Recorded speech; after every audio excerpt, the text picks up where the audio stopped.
Hello, this is Daniel and welcome to the third part of this character creation series. So in the last part we have set up our scene so that we have references show up in the right place for our different views, and today we said we would start with the modeling. Now I mentioned already that I usually would start with sculpting tools and block it out and do all these things, but that's an approach that is more flexible and but it's also more difficult. So in this series, as this is aimed at beginners, and I hope that everyone should be able to follow along with this, I'll use polymodeling tools in the beginning for now. So that means we'll create a mesh and you can follow along as we go. So to create a new mesh, first hit Shift A. This brings up the add menu, go to mesh, and we can just start with the cube. I want to begin with the head, and to give myself a little bit of something to work with, I quickly want to go to the modifiers, go to here, add modifier, subdivision surface, and let's see, let's just subdivide it twice. So set this to 2, go to here and hit apply. Now our cube has become a sphere and we have a bunch of points to work with. So in order to enter edit mode, in object mode you can just select these objects as a whole and move them around, but not edit them like the individual vertices. But if you select an object and you hit the tab key, you can go into the edit mode, and this will allow you to select the points or other parts of it and edit them. You can switch here as well between object mode, edit mode, and the other modes that we'll maybe use later, like sculpt modes. Little thing to play around with. So yeah, go to edit mode, and just for information, you can also select here which selection mode you want to have. You can select faces, or you can select edges or vertices, and you can even have them all selected. If you shift click on these, then you can select faces, edges, or vertices. Anyway, not so important to know. Select everything with the A shortcut and move everything up to roughly where the head is.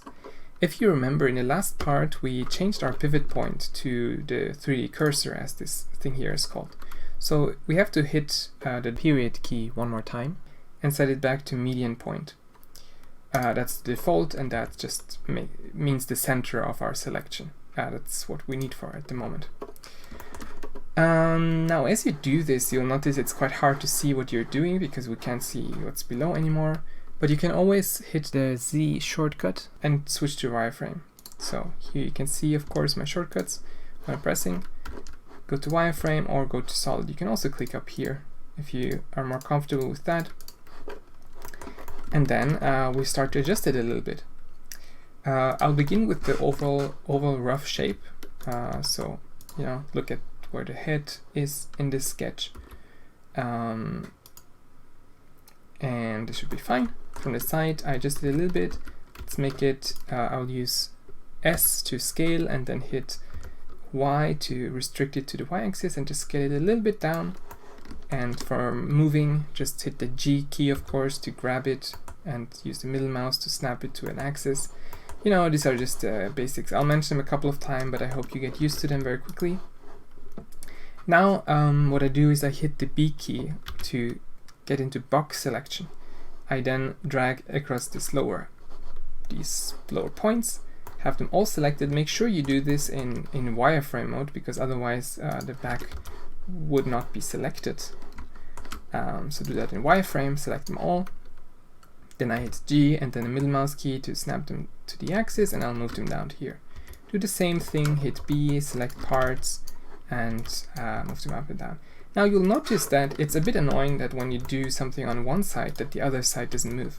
I mean, it's symmetrical, right? So should ideally be mirrored and nothing much to worry about. So what I'll do here is quickly select one entire half. For some reason I like to delete the left half. I don't know, doesn't really matter. Select one side and hit X, then select vertices in this case, just so that the center should remain. Then go here to your modifier panel, add a modifier and add a mirror modifier. This will mirror all points and all the data of the mesh using the origin of the object. So you can see that if you move it, it will be mirrored around here.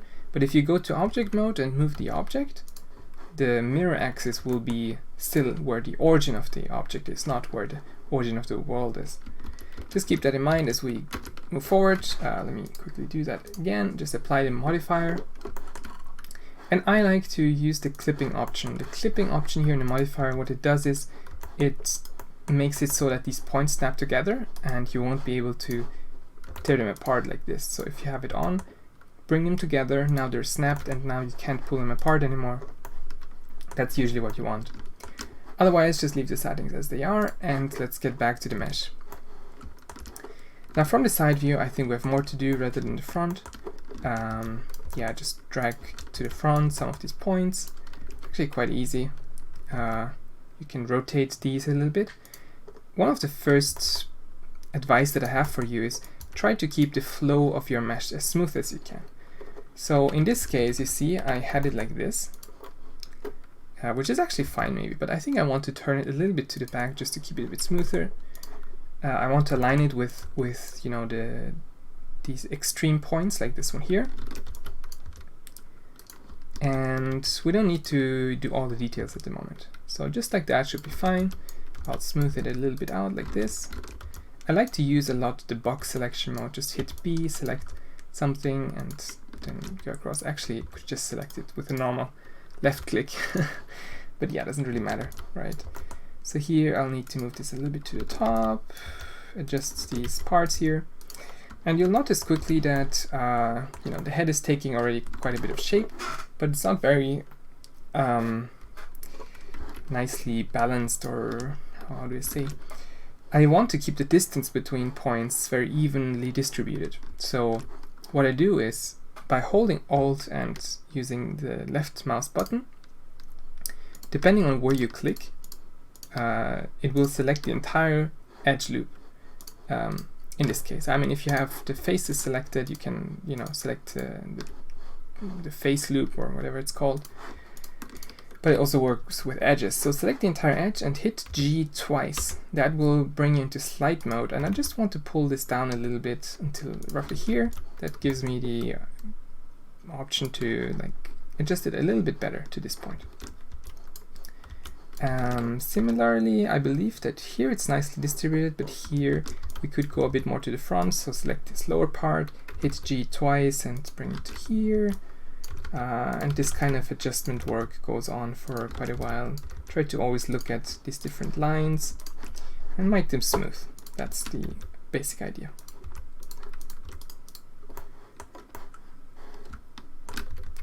Okay, now it doesn't need to be perfect at this point, but yeah, it's easy to get carried away.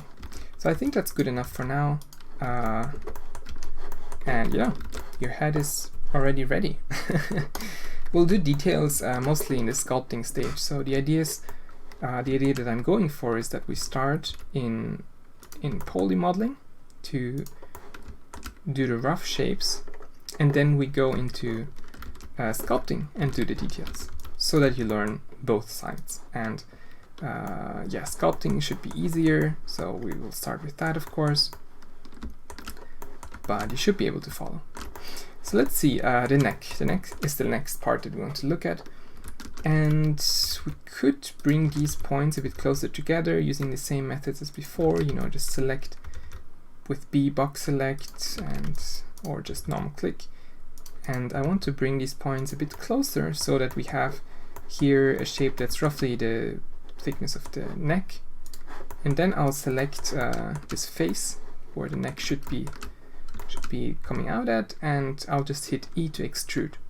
Now it's going to a weird direction here, so what I want to do is just hit the right mouse button to reset the position, but it's still extruded, as you will see here.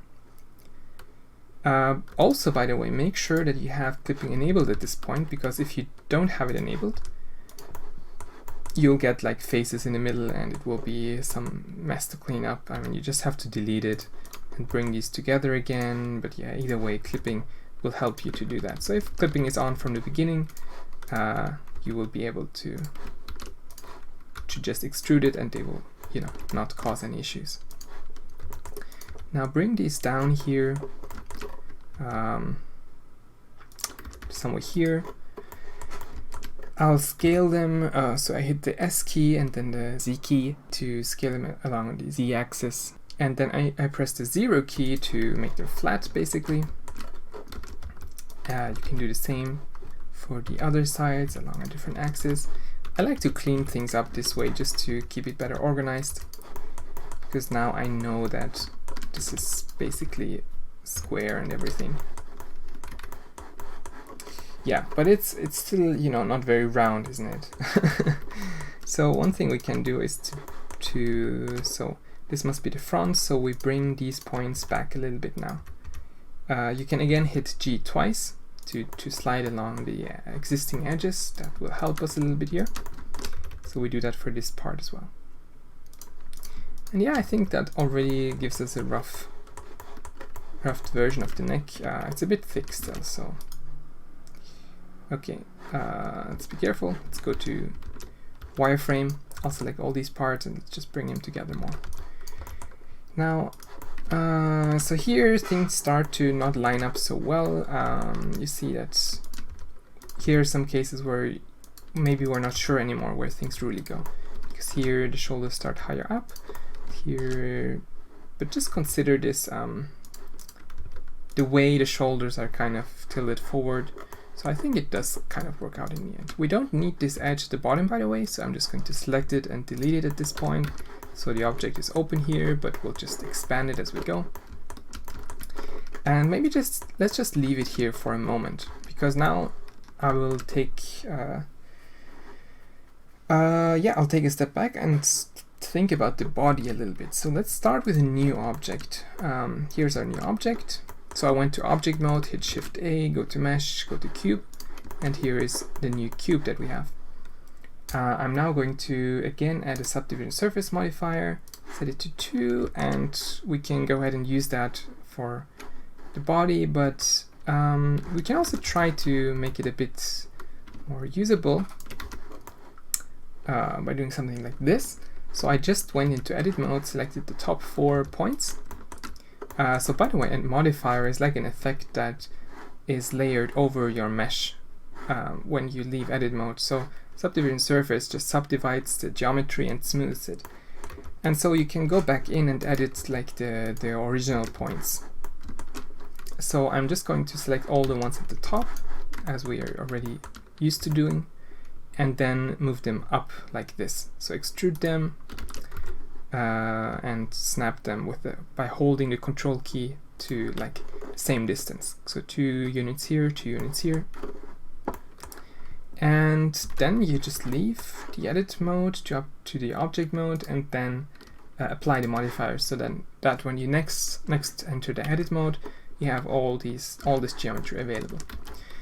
So now we can start and make the body out of this. Let's bring it into the roughly right position, scale it and rotate it a little bit to line it up. And let's see. I also feel like the body is a little bit like a box. So yeah, by the way, we should also set up our symmetry again. So select the half, delete it. So B, drag, then you have the selection, then hit X to delete. Then add the mirror modifier one more time, enable clipping, and there we go. So now I want to select these edges here. So select the first vertex up here. Then hold Control and click on the one down here. Blender will automatically, select the path that connects these 2 points that you select. Then hold Shift, select this one in the back, and then hold Control and click on the one at the bottom here. What I want to do next is just inflate these points a little bit by pressing Alt S. That will let me inflate them, and by doing so, we'll just make the body a little bit more boxy. Because that's what I feel the design is like. Now it can be tricky to move all these points individually, so in this case what I want to do is I hit the O key. That will enable this option here, which is proportional editing, and that will allow you to move all the points that surround your selection as well. If you use the scroll wheel while transforming something, you can also change the radius. And I'll just use that quickly to, you know, line things up a little bit better. Maybe let's select these 2 points in the back and smoothly, with a lower radius, smoothly bring them up to around here. And we also might want to select this entire lower part and drag things down while increasing the radius so that, you know, we get a nice even distribution. And we might also want to scale it down a little bit like this. Yeah, just look at the reference and line things up. Alright, and there we have our first couple of parts. Obviously a lot of work is needed still, but it's a good starting point, right? So I hope I hope you're able to follow along to this point. Yeah, I hope I won't be able. I will try to answer some of your questions in the beginning when this video comes out, but I usually receive questions very long after these videos are released, so I won't be able to answer these questions forever. But if you have a question, still type it in the comments, and if you see a question that you know the answer to, go ahead and answer to each other's questions. That will should be really helping. Yeah, it will help all of you, and it will be exciting to exchange some knowledge. So this is everything we'll do in this part. It's a good starting point, as I said, and next we'll just continue to rough things out. We still need to do the arms. We should add ears, rough ears for now. The pants, the legs, the hat. There are a bunch of parts that we still need to rough out, but that's basically it for today. And I hope that you enjoyed it so far. So see you in the next one.